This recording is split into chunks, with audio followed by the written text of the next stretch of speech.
টাকার বিনিময়ে প্রশ্ন এবং তৃতীয় ব্যক্তিকে সংসদের লগইন আইডি পাসওয়ার্ড শেয়ার। গুরুতর দুই অভিযোগে বিদ্ধ মহুয়া মৈত্র সংসদ থেকে বহিষ্কৃত হয়েছেন। তারপরেও তাকে কৃষ্ণনগরে প্রার্থী করেছে তৃণমূল কংগ্রেস। তিনি যখন ভোট প্রচারে ব্যস্ত তখন কলকাতা এবং কৃষ্ণনগরে মহুয়া মৈত্রের ফ্ল্যাট কার্যালয়ে সিবিআই অভিযান। নেপথ্যে টাকার বিনিময়ে প্রশ্নকাণ্ড, এমনটাই কেন্দ্রীয় তদন্তকারী সংস্থা সূত্রে খবর। ঘটনাচক্রে এই টাকার বিনিময়ে প্রশ্নকাণ্ডে বিদ্ধ মহুয়াকে সংসদ থেকে বহিষ্কৃত করেছিলেন লোকসভার অধ্যক্ষ ওম বিড়লা। রাজনৈতিক মহলে চর্চা, মহুয়ার বিরুদ্ধে থাকা জোড়া অভিযোগ দুর্নীতির সঙ্গে কার্যত দেশদ্রোহিতারও সমান। শনিবার মহুয়া মৈত্রের ফ্ল্যাট কার্যালয়ে সিবিআই অভিযানে আরও একবার প্রশ্ন উঠছে, প্রথম দফার ভোটের আগে কি আরও অস্বস্তি বাড়বে বিরোধী ইন্ডিয়া জোটের? দুর্নীতি এবং জাতীয়তাবাদ বিরোধী কার্যকলাপে মদতদাতারাই কি এখন এই বিরোধী জোটের সম্পদ? উঠছে প্রশ্ন। বিরোধী শিবিরের অভিযোগ, সাংসদ হিসেবে দায়িত্ব পালনের বদলে তিনি অর্থ উপঢৌকনের সাহায্য নিয়ে লোকসভায় সরব ছিলেন।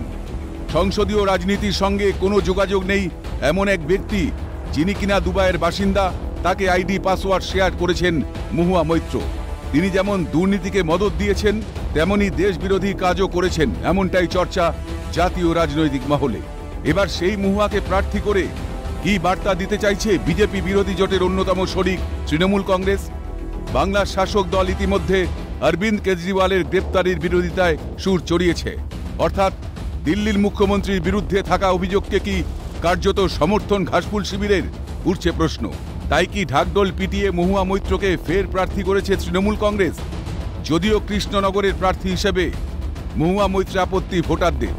কৃষ্ণনগরে মহুয়া মৈত্রের প্রার্থী হওয়া নিয়ে কি বলছেন ওই সংসদীয় কেন্দ্রের মানুষ, শুনুন। যে ভারতবর্ষের যে আমাদের লোকসভার যে গোপন তথ্য বিদেশের কাছে বিক্রি করে দেয়, তা ব্যবসার বিনিময়ে, সে টাকার বিনিময়ে, সেই সাংসদকে খারিজ করা হয়েছে লোকসভা থেকে।